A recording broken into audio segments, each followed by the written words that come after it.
नमस्कार, स्वागत है आप सबका दिन भर की तमाम बड़ी और अहम खबरों के साथ मैं हूं कवींद्र। शुरुआत हेडलाइन से। 3 दिन बाद चेन्नई पहुंचे तमिलनाडु के राज्यपाल मुख्यमंत्री पन्नीरसेल्वम ने की मुलाकात। कहा जल्द मिलेगी अच्छी खबर। थोड़ी देर बाद शशिकला से मुलाकात।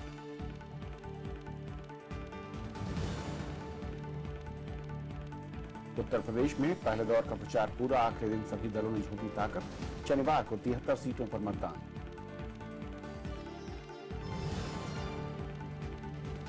मनमोहन सिंह पर टिप्पणी को लेकर कांग्रेस का संसद में अवरोध। प्रधानमंत्री से माफी की मांग, सरकार का इनकार।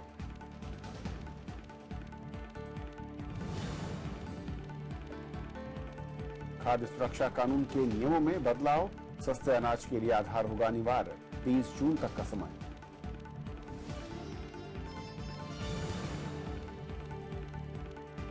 बांग्लादेश के खिलाफ टेस्ट में भारत की ठोस शुरुआत। मुरली विजय और कोहली का शतक। पहले दिन 3 विकेट पर 356 रन।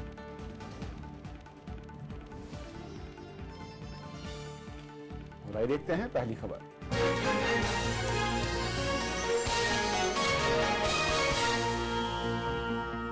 बजट सत्र का पहला हिस्सा आज पूरा हो गया। राज्यसभा में आज आम बजट पर चर्चा की शुरुआत भी हुई और इस दौरान पूर्व वित्त मंत्री पी चिदम्बरम ने नोटबंदी को अब तक का सबसे बड़ा घोटाला करार दिया। बीजेपी ने बजट को विकास परक बताया। सदन में बजट पर चर्चा की शुरुआत करते हुए कांग्रेस सांसद और पूर्व वित्त मंत्री पी चिदम्बरम ने नोटबंदी से लेकर जीडीपी तक सरकार को घेरा। चिदम्बरम ने कहा कि डिजिटल लेन देन कई मामलों में निजता का हनन है। उन्होंने नोटबंदी को अब तक का सबसे बड़ा घोटाला करार देते हुए इसे बगैर तैयारी के लिया गया फैसला बताया। And in November and December, it turned net negative. Money is being pulled out. So I don't know what your objective are, what your goal is, what your overarching vision is. If your overarching goal is to give a boost to the economy, if your overarching goal is to improve the economy and raise the growth rate, the strategy that your budget has followed is absolutely wrong. It is a dismal failure and you will realize it next year. Samajwadi party, TMC और वाम दलों ने budget को निराशाजनक बताते हुए युवाओं को नजरअंदाज करने का आरोप लगाया। साथ ही नोटबंदी के फैसले की आलोचना की। सीपीएम सांसद तपन सेन ने फायदे में चल रही कंपनियों में विनिवेश का मुद्दा उठाया। केंद्र सरकार जब नोटबंदी कर सकती है तो ऐसा कानून बनाए कि पूरे देश के नौजवानों को जो 18 साल से अधिक उम्र का हो जाए, जिसको वोट देने का अधिकार है, तो उसको नौकरी पाने का अधिकार होना चाहिए। How much black money has been recovered? To what extent the subversive activities have been curbed? Why there is no mention in the presidential speech or the budget speech? Focus of this government in managing its economy, that is disaster specific, our country's national economy and self-reliance. They are going ahead with privatization, all profit-making public sectors. हालांकि BJP सांसद प्रभात झा ने विपक्ष के आरोपों को निराधार बताते हुए बजट को विकास को बढ़ावा देने वाला बताया। प्रभात झा ने दावा किया कि गरीबों का कल्याण इस बजट से होगा। मनरेगा में सैटेलाइट से काम हो रहा है। 5 लाख से अधिक तालाब, आप साइट पर चले जाइए। भारत में यदि किसी ने बनाया है तो भारतीय जनता पार्टी नीति की सरकार ने बनाया है। बजट सत्र के पहले चरण के तहत राज्यसभा की कार्यवाही का गुरुवार को आखिरी दिन था। सत्र आगामी 9 मार्च तक के लिए स्थगित हो गया। बजट पर चर्चा दूसरे भाग में भी जारी रहेगी। विशाल दहिया के साथ पंचानन मिश्रा, राज्यसभा टीवी। उधर लोकसभा में आम बजट पर चर्चा का जवाब देते हुए वित्त मंत्री अरुण जेटली ने कहा कि नोटबंदी के बाद टैक्स देने वालों का दायरा बढ़ा है। उन्होंने कहा कि जीएसटी के लागू होने के बाद देश में बेहतर और प्रभावी कर ढांचा होगा। पार्टी के वरिष्ठ नेता श्री वीरप्पा मोइली ने लोकसभा में आम बजट पर चर्चा मुख्य तौर से नोटबंदी पर केंद्रित रही। वित्त मंत्री अरुण जेटली ने कहा कि नोटबंदी के बाद कितना धन बैंकों के पास आया, आरबीआई को इसकी गणना करने में कुछ वक्त लगेगा। They would give an approximate assessment as to how much money is coming. Today, when they have to give their final figure, they have to assess through every note through the counting system that they have. वित्त मंत्री ने नोटबंदी से अर्थव्यवस्था पर नकारात्मक असर के विपक्ष के आरोपों को खारिज किया। That when monies went into the banking system, even during the stress period, the size of the formal economy was increasing. हालांकि जेटली ने माना कि ऑटोमोबाइल सेक्टर पर कुछ असर पड़ा है। उन्होंने कहा कि इस बार बजट का फोकस ग्रामीण इलाके और गरीब हैं। और हम लोगों का प्रयास ये है कि अपना जितना हमने खर्चा करना है, उस खर्चे को हम ग्रामीण क्षेत्र में करें, कृषि क्षेत्र में करें, जो कि अर्थव्यवस्था का बहुत बड़ा हिस्सा वहां से आता है। बजट सत्र के दूसरे हिस्से में अलग अलग मंत्रालयों से जुड़े अनुदान मांगों पर चर्चा होगी। बजट सत्र का दूसरा हिस्सा 9 मार्च से शुरू होगा। श्याम सुंदर, राज्यसभा टीवी। और इस सत्र के लेखे जोखे पर बातचीत करेंगे विनोद शर्मा हमारे साथ हैं, राजनीतिक संपादक हैं हिंदुस्तान टाइम्स से। विनोद जी, स्वागत है आपका। जिस तरीके से पूरा पहला हिस्सा रहा, हालांकि चुनाव से पहले लग रहा था सरगर्मी काफी तेज रहेगी, उसी के अनुरूप अभिभाषण से लेकर बजट की चर्चा की शुरुआत। ये बहुत ही बार ऐसा हुआ है माजी में भी कि जब इलेक्शन का दौर होता है उस वक्त पार्लियामेंट का जो सत्र होते हैं वहाँ गहमा गहमी ज्यादा होती है, आरोप प्रत्यारोप ज्यादा होते हैं। और इस बार मैं समझता हूँ कि कुछ ज्यादा ही हो गए और कुछ बहुत उच्च स्तर पे हो गए, जिसकी कोई जरूरत नहीं थी मैं समझता हूँ। क्योंकि पार्लियामेंट को हमको जो राजनीति की गहमा गहमी है उससे अलग रखना चाहिए। पार्लियामेंट जो है हमारे देश की एक इंस्टीट्यूशनल मेमोरी है। जो आज सदन में कहा जा रहा है उसको आने वाली नस्लें पढ़ेंगी, बिल्कुल उसको पढ़कर आकलन करेगी कि किस तरह की डिबेट हमारी पार्लियामेंट्स में होती थी, कितना रिस्पेक्ट एक दूसरे को दिया जाता था या नहीं दिया जाता था। तो ये समय आ चुका है मैं समझता हूँ कि एक राजनीतिक कॉन्सेंसस बने इस मुद्दे पर कि पार्लियामेंट में कम से कम पार्लियामेंट को रण क्षेत्र ना बनाया जाए, पार्लियामेंट को डिबेट का एक दायरा, एक अरीना बना के रखा जाए और डिबेट के जरिए एक दूसरे के साथ आप कुश्ती करें, रस्साकशी करें, सेरेब्रल कॉम्बैट करें जिसे कहते हैं अंग्रेजी में, मानसिक तौर पे एक दूसरे के से प्रतिस्पर्धा करें और सरकार अपनी पॉलिसीज एक्सप्लेन करे और विपक्ष जो है उन पॉलिसीज को डायसेक्ट करे और ये कहे कि इसकी जगह अगर दूसरा कुछ होता तो बेटर होता। ऑल्टरनेटिव देने का काम मैं समझता हूँ विपक्ष को करना चाहिए। सिर्फ ये कह देना, निंदा कर देने से काम नहीं चलता। उसी तरह से जो भी बातें विपक्ष की तरफ से आती हैं और प्रधानमंत्री ने अपने उस भाषण में कहा भी लोकसभा वाले में कि उधर से जो सुझाव आते हैं वो हमारे को मदद करते हैं, लेकिन उनका इस्तेमाल होना चाहिए और उनको सुनने की क्षमता होनी चाहिए। उसी तरह से विपक्ष को प्रतिपक्ष को सुनने की क्षमता होनी चाहिए, लेकिन वो देखने को नहीं मिली इस बार पार्लियामेंट के सेशन में। बजट का सेशन संजीदा सेशन होना चाहिए। वहां पर जनता के पैसे पे आप प्रस्तुत कर रही है अपने प्रस्ताव सरकार और विपक्ष को उस पर अपना विवेक इस्तेमाल कर अच्छी बहस करनी चाहिए। लेकिन अगर बजट सेशन में भी ऐसी डिबेट रहेगी तो फिर मैं समझता हूं कि हमारे देश की जो सबसे उच्चतम संस्था है जिसका नाम संसद है उसकी गरिमा कम होती है। और कहीं न कहीं जिस तरीके से देख रहा था कि हमने कई सत्रों में देखा है अभिभाषण पर भी बहुत तीखी बहस जरूर होती रही है, लेकिन तर्क और जो मैं कहूं कि संख्या है या फिर जो आंकड़े उसके लिहाज पर होती है। इस बार कितना मैं कहूं कि डिरेल एक शब्द में इस्तेमाल कर रहा हूं कि होती दिखी है बहस कई बार, क्योंकि एक पक्ष ही नजर आ रहा, चाहे वो सत्ता पक्ष अगर जवाब दे रहा है, विपक्ष नहीं है, विपक्ष अगर सवाल पूछ रहा है तो उस वक्त सत्ता पक्ष की ओर से कोई खास मैं कहूँ उसकी जवाबदेही को लेकर कोई मौजूद नहीं दिखा। बिल्कुल सही बात है और इसमें दोनों पक्षों का फेलियर है। दोनों ने जनता को लेट डाउन किया है मैं समझता हूं। तो देखिए अंतोतगत्वा सरकार पे दायित्व ज्यादा होता है पार्लियामेंट चलाने का, और उस वक्त जब उनकी पॉलिसीज पे डिबेट हो रही है, जो राष्ट्रपति का अभिभाषण होता है जॉइंट सिटिंग में, वो जनता की वो सरकार अपनी पॉलिसीज को प्रस्तुत करती है पार्लियामेंट के जरिए जनता के समक्ष, और वो उसको उस पर बहस बहुत जरूरी है। सरकार को विपक्ष से पता चल सकता है कुछ हद तक कि जनता क्या चाह रही है और जनता को क्या नहीं मिल रहा है और क्या मिल रहा है और कितने अनुपात में मिल रहा है। भले ही जो विपक्ष के आंकड़े होते हैं वो जरा एग्जैजरेट करके बताए जाते हैं, लेकिन कहीं ना कहीं उनमें सत्य होता है। उसी तरह से सरकार के क्लेम में भी कहीं ना कहीं सत्य होता है, लेकिन पूरा सत्य नहीं होता है। सुधार करने की गुंजाइश रहती है। सुधार करने की गुंजाइश हमेशा रहती है और रखनी चाहिए और उसके लिए उपाय सोचने चाहिए। तो इस बार मैं डिसअपॉइंट हुआ। मैं तो बहुत इज्जत करता हूँ पार्लियामेंट्री डेमोक्रेसी की, और अगर ऐसा ही चला तो फिर अच्छी बात नहीं है। इलेक्शन जीतना ही सिर्फ पॉलिटिकल पार्टी से काम नहीं है। इलेक्शन जीतने के बाद जनता के जो एस्पिरेशंस हैं उन पे खरा उतरना भी उनका दायित्व है। ये बड़ा दायित्व तो वही है। मैं लौटूंगा इस चर्चा पर, लेकिन इससे पहले एक और अहम खबर जो कि विवाद जिसके चलते हुआ संसद में आज प्रधानमंत्री नरेंद्र मोदी के रेनकोट वाले बयान पर अवरोध हुआ। कांग्रेस ने इस मुद्दे पर प्रधानमंत्री से माफी की मांग की और लोकसभा से वॉकआउट किया। राज्यसभा में भी इस मुद्दे पर गतिरोध हुआ और सदन की कार्यवाही 2 बार स्थगित हुई। पूर्व प्रधानमंत्री मनमोहन सिंह के बारे में रेनकोट वाले बयान पर गुरुवार को संसद के दोनों सदनों में अवरोध हुआ। लोकसभा में कांग्रेस ने प्रधानमंत्री नरेंद्र मोदी से इस बयान के लिए माफी की मांग की। लोकसभा अध्यक्ष ने कहा कि दूसरे सदन की बात यहां नहीं उठाई जा सकती है।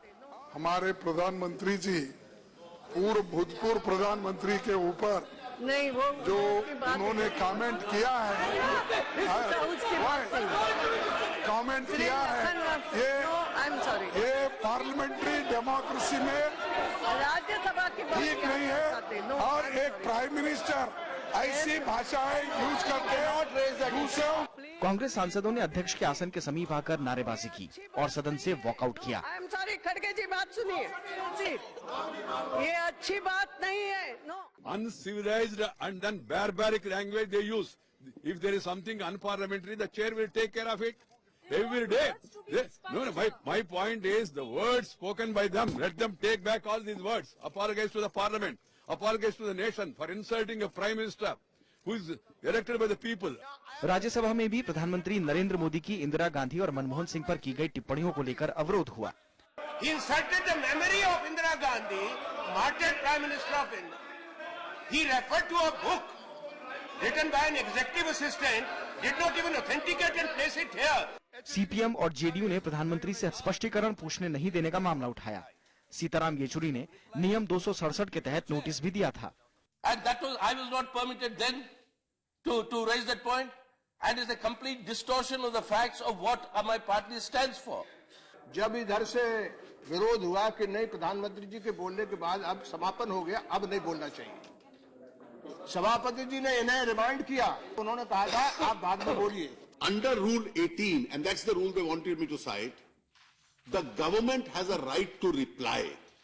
There is no right of any rejoinder provided for in that rule. अवरोध के चलते शून्यकाल और प्रश्नकाल की कार्रवाई बाधित हुई और आखिर में सदन की कार्रवाई गुरुवार को दोपहर 2 बजे तक के लिए स्थगित कर दी गई। बुधवार को राज्यसभा में राष्ट्रपति का अभिभाषण पर जवाब देते हुए प्रधानमंत्री नरेंद्र मोदी ने कहा था कि बाथरूम में रेनकोट पहनकर नहाना कोई पूर्व प्रधानमंत्री मनमोहन सिंह से सीखे। उनके कार्यकाल के दौरान कई घोटाले हुए, लेकिन उन पर एक भी आरोप नहीं लगा। इस टिप्पणी के बाद कांग्रेस सांसदों ने वॉकआउट किया था। विशाल दहिया के साथ रविंद्र सिंह शौरान, राज्यसभा टीवी। विनोद जी, इस पूरे सत्र में एक और जो चीज देखी मैं समझना चाहूंगा आपसे, क्योंकि आप कई दशकों से इस कार्रवाई को देखते रहे हैं, बजट सत्र या दूसरे सत्र हों। आमतौर पर जब सरकार की ओर से कोई बजट या फिर अभिभाषण पर प्रस्ताव रखा जाता है, उसके बाद विपक्ष की ओर से जवाब के बाद क्लैरिफिकेशन की बात आती है। राज्यसभा में प्रथा है। तो उसको किस तरीके और क्यों ये प्रथा टूटती सी दिखी है? देखिए, अब ये तो प्रथाएं प्रेसिडेंट्स जो हैं सत्तारूढ़ दल बना के रखते हैं, उनमें इजाफा भी कर सकते हैं। अच्छी प्रेसिडेंट्स बना के रखनी चाहिए। कई बार रूल्स के बाहर भी कुछ चीजें आज्ञा दे देती है चेयर कि आप ये कर सकते हैं, सेंस ऑफ द हाउस जानकर। मैं समझता हूं कि जो क्लैरिफिकेशन की प्रथा है राज्यसभा में वो जारी रहनी चाहिए, उसमें कोई गतिरोध नहीं होना चाहिए। लेकिन बदकिस्मती ये है कि आस्था का एक बड़ा गैप है सरकार और विपक्ष के बीच में आज के दिन, और वो जो गैप है और वो जो फैसला है, वो जो खाई है, वो बढ़ती जा रही है और उसको पाटने की कोई कोशिश नहीं की जा रही किसी भी तरफ से। और ये अगर ऐसे ही चलता रहा तो मैं समझता हूं कि जहां तक पार्लियामेंट का जो ड्यूटी है कि to make the executive accountable, सवाल पूछकर, बहस कर तो जो एग्जीक्यूटिव की अकाउंटेबिलिटी है वो दिन प्रतिदिन कम होती जाएगी। बार बार ये बहस होती है कि हमारी संसद काम बहुत कम करती है, 365 दिन में बहुत कम काम समय वो बैठती है और काम करती है। हम कमेटी सिस्टम को अगर अलग कर दें तो ये हर किसी सरकार पे आरोप लगा है और उसका मुख्य कारण यह है कि सरकारें जो हैं वो अकाउंटेबिलिटी से भागती हुई नजर आती हैं और जो पार्लियामेंट है और जिसमें खासकर जो विपक्ष है वो अपना दायित्व निभाने में असमर्थ अपने आप को पाता है, कुछ अपनी खामियों के कारण और कुछ सरकार की मैं समझता हूं क्या कहें, सरकार की रुचि नहीं है इस बात में कि सरकार जो है कोई भी अपने आप को एक नेचुरल ह्यूमन इम्पल्स है कि कोई लोग सवाल नहीं झेलना चाहते लेकिन लोकतंत्र में सवाल और जवाब की जो प्रक्रिया है वही लोकतंत्र को बनाए रखती है, वही उसकी आत्मा भी है। और वही उसकी आत्मा भी है और मैं समझता हूं कि कम से कम लोकतंत्र की आत्मा को तो बचा के रखें। बिल्कुल, उम्मीद करते हैं जो दूसरा हिस्सा होगा इस सत्र का उसमें शायद जवाबदेही के साथ सवाल जवाब कुछ सिलसिला है बेहतर तरीके से होगा, कुछ और नई चीजें देखने में आ सकती हैं। फिलहाल बहुत शुक्रिया आपका इस चर्चा में शामिल होने के लिए। और फिलहाल एक ब्रेक और ब्रेक के उस पार दिन भर की कुछ और बड़ी खबरें।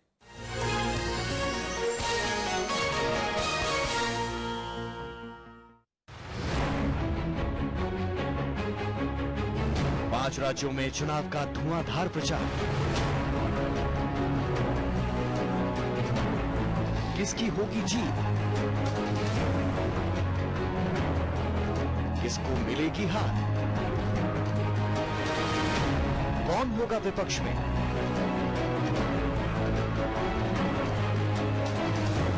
किसकी बनेगी सरकार?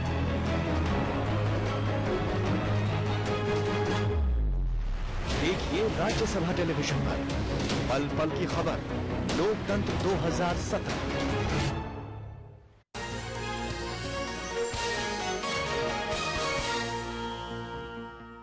तमिलनाडु में सत्ता संघर्ष के बीच अब सबकी नजरें राजभवन पर लगी हुई हैं। राज्यपाल सी विद्यासागर राव 3 दिन के बाद आज चेन्नई पहुंचे और इसके बाद मुख्यमंत्री ओ पनीरसेल्वम ने आधे घंटे तक उनसे मुलाकात की। मुख्यमंत्री ने कहा कि जल्द ही लोगों को अच्छी खबर सुनने को मिलेगी और कुछ ही देर के बाद शशिकला भी 10 मंत्रियों के साथ राज्यपाल से मिलने वाली है। अन्नाद्रमुक में जयललिता की विरासत पर वर्चस्व की लड़ाई में नया मोड़ आ गया है। पार्टी के अध्यक्ष मंडल के अध्यक्ष ई मधुसूदनन गुरुवार को मुख्यमंत्री ओ पनीरसेल्वम के गुट में शामिल हो गए। पार्टी की आम परिषद की बैठक बुलाने का अधिकार मधुसूदनन को ही है। मधुसूदनन ने इसे पार्टी बचाने की कोशिश बताया। वहीं पनीरसेल्वम ने साल 2011 में जयललिता को लिखी शशिकला की चिट्ठी जारी की। पनीरसेल्वम ने कहा कि शशिकला ने माफी मांगते हुए कहा था कि वो पार्टी में कोई पद नहीं लेंगी। எங்கள் மீது அபாண்டமாக ஏதாவது அவர்கள் செயற்கையாக ஏதாவது சொல்ல முற்பட்டால் நாங்கள் இன்னும் ஏற்பட்டு சில விவரங்களை சொல்வதற்கு நாங்களும் தயாராக இருக்கின்றோம்। எந்த குற்றச்சாட்டு சொன்னாலும் मद्रास हाईकोर्ट ने विधायकों से जुड़ी बंदी प्रत्यक्षीकरण याचिका पर तुरंत सुनवाई से इनकार कर दिया। याचिका में विधायकों को बंदी बनाने का आरोप लगाया गया था। सरकार ने हाईकोर्ट में कहा कि सभी विधायक एमएलए हॉस्टल में हैं और आने जाने के लिए आजाद हैं। बुधवार को एआईडीएमके विधायक दल की बैठक के बाद शशिकला गुट के विधायकों को अज्ञात स्थान पर ले जाया गया था। शशिकला समर्थक नेता पनीरसेल्वम को अवसरवादी बता रहे हैं। One of the techniques which is being given today is that make these, paid calls which are happening today to every MLA. Yes. They're all attending to their calls. They're responding to the, mails. I think there's no captivity. This captivity theory is completely not right. DMK ने दोहराया है कि अन्नाद्रमुक की आंतरिक कलह से party का कोई लेना देना नहीं है। Our working president has made it very clear that we will support the government only on issues. And we do not want to get involved into their party politics. Tamil Nadu के डीजीपी और मुख्य सचिव ने गुरुवार को पनीरसेल्वम से मुलाकात की। बीजेपी और कांग्रेस ने राज्य में राजनीतिक अनिश्चितता को तुरंत खत्म करने की मांग की है। Things have come to this stage which are very unfortunate.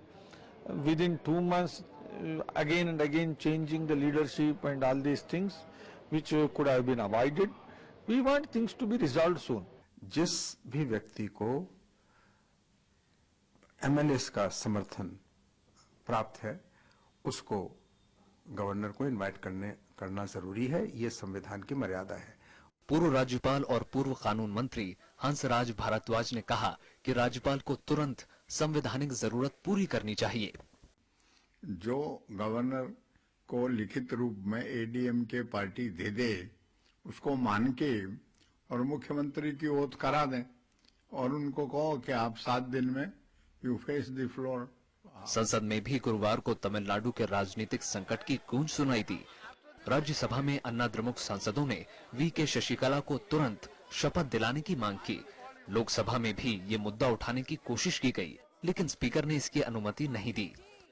Bureau report, Rajya Sabha TV. उत्तर के सियासी समर को जीतने के लिए सभी दलों ने एड़ी चोटी का जोर लगा दिया है। राहुल गांधी ने अलीगढ़ में रैली कर प्रधानमंत्री पर वादाखिलाफी का आरोप लगाया, तो अखिलेश ने चुनावी जनसभाओं में अच्छे दिन पर तंज कसा। मथुरा में पलटवार करते हुए राजनाथ सिंह ने सपा कांग्रेस को 7 को ही बेकार बताया। कांग्रेस उपाध्यक्ष राहुल गांधी ने गुरुवार को अलीगढ़ में रैली की। इस दौरान उन्होंने प्रधानमंत्री नरेंद्र मोदी की जमकर आलोचना की। स्वच्छता अभियान पर सवाल खड़े करते हुए राहुल गांधी ने कहा कि प्रधानमंत्री ने पूरे देश को झाड़ू पकड़ा दिया है, लेकिन इससे कोई मकसद पूरा नहीं हुआ। राहुल गांधी ने प्रधानमंत्री पर देश की जनता से वादा खिलाफी का आरोप लगाया। जो भी दिन आए 15 लाख दे दूंगा, किसान का कर्जा माफ कर दूंगा, हिंदुस्तान को साफ कर दूंगा। एक के बाद एक, एक के बाद एक, एक के बाद एक झूठे वायदे। आप मुझे बताओ, पिछले 2.5 साल में नरेंद्र मोदी जी ने किसान के लिए क्या किया?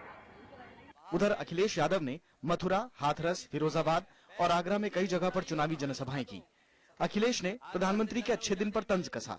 उन्होंने कहा कि समाजवादी पार्टी की कथनी और करनी में कोई फर्क नहीं है। हमें और आपको अच्छे दिन के बहाने लाइन में लगा दिया। कोई भी वजह जो लाइन में न लगा हो। पैसा बहुत है आपके पास। आपने तो कहा था कि गरीब को हम 15 लाख रुपए भिजवा देंगे। 15 लाख रुपए तो दूर, अगर 15,000 रुपए हम लोगों को भिजवा दिए होते तो बताओ। बीजेपी की ओर से केंद्रीय गृह मंत्री राजनाथ सिंह ने कमान संभाली। मथुरा में रैली को संबोधित करते हुए राजनाथ सिंह ने समाजवादी पार्टी और कांग्रेस गठबंधन पर चुटकी ली। कम से कम 5 साल में आपके सारे गांव पक्की सड़कों से जुड़ गए होंगे।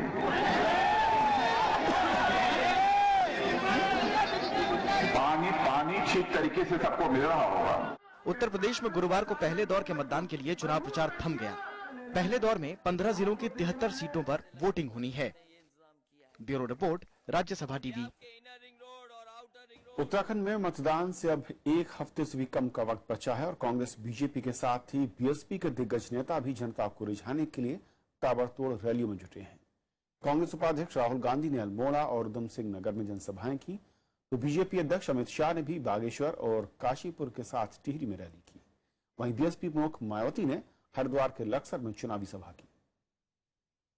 हरिद्वार की लक्सर रैली में बीएसपी प्रमुख मायावती के निशाने पर बीजेपी और कांग्रेस दोनों रहे। मायावती ने कहा कि आजादी के बाद से ही बीजेपी और कांग्रेस की सरकारों ने कमजोर तबकों को उनका अधिकार नहीं दिया। उन्होंने कहा कि बीजेपी से जुड़े लोग समीक्षा की आड़ में आरक्षण को खत्म करने की कोशिश में हैं। दुख की बात यह है कि सत्ता में आने के बाद, केंद्र की सत्ता में आने के बाद इनके अब ये सभी चुनावी वायदे इनकी सरकार के एजेंडे से अधिकांश गायब हो गए हैं। बीजेपी अध्यक्ष अमित शाह ने हरीश रावत सरकार पर भ्रष्टाचारियों को संरक्षण देने का आरोप लगाया। उन्होंने कहा कि पिछले 5 सालों में कांग्रेस ने उत्तराखंड को बदनाम करने का काम किया। उखाड़ कर फेंक दीजिए इस हरीश रावत सरकार को। ये हरीश रावत सरकार उत्तराखंड का विकास नहीं कर सकती है। नरेंद्र मोदी जी उत्तराखंड को बढ़ाना चाहते हैं। मित्रों, एक ऐसी सरकार दे दीजिए जो उनके साथ कंधे से कंधा मिलाकर इस देवभूमि को एक मॉडल स्टेट बनाए। Model state. कांग्रेस उपाध्यक्ष राहुल गांधी ने अल्मोड़ा के सोमेश्वर में रैली की और बीजेपी पर निशाना साधा। केंद्र सरकार के रवैये की आलोचना करते हुए उन्होंने कहा कि जिन लोगों ने उत्तराखंड में चुनी हुई सरकार गिराने की कोशिश की थी, जनता उन्हें जवाब देगी। बैंक के सामने जो लाइन लगी थी, उसमें आपने एक उद्योगपति को खड़ा हुआ देखा? आपने एक गरीब व्यक्ति को खड़ा, एक अमीर व्यक्ति को खड़ा होते हुए देखा? आपने सूट बूट वालों को खड़े होते हुए देखा? नहीं। उत्तराखंड की सभी 70 सीटों पर एक ही दौर में 15 फरवरी को वोट डाले जाएंगे। बीजेपी, कांग्रेस के साथ ही बीएसपी भी सभी सीटों पर चुनाव लड़ रही है। Bureau report, Rajya Sabha TV. सरकारी राशन की दुकानों से सस्ता अनाज लेने के लिए अब आधार कार्ड अनिवार्य होगा और जिन लोगों के पास अभी आधार कार्ड नहीं है, उन्हें 30 जून तक का वक्त दिया गया है। उपभोक्ता मामले, खाद्य और सार्वजनिक वितरण मंत्रालय ने इस बारे में अधिसूचना जारी कर दी है, जिसमें कहा गया है कि राष्ट्रीय खाद्य सुरक्षा कानून के तहत सब्सिडी वाला अनाज लेने के लिए आधार कार्ड अनिवार्य होगा। केंद्र सरकार ने राज्यों से कहा कि वो आधार कार्ड को राशन कार्ड के साथ जोड़ें। सरकार के इस फैसले का मकसद देश की सभी राशन की दुकानों को डिजिटाइज करना और इनमें होने वाली गड़बड़ी को रोकना है। भारत ने विजय माल्या के प्रत्यर्पण के लिए ब्रिटेन को पत्र भेजा है। गुरुवार को लिखी चिट्ठी में ब्रिटेन के दिल्ली स्थित उच्चायोग के अधिकारियों को ये चिट्ठी सौंपी गई। भारत और ब्रिटेन के बीच पहले से ही प्रत्यर्पण संधि है। विजय माल्या के खिलाफ सीबीआई के आरोपों के बाद विदेश मंत्रालय ने यह पत्र भेजा है। माल्या पर कई बैंकों का करोड़ों रुपए का कर्ज बकाया है। अदालत ने उनके खिलाफ वारंट जारी कर रखा है। इसके बावजूद वो देश लौटने को तैयार नहीं।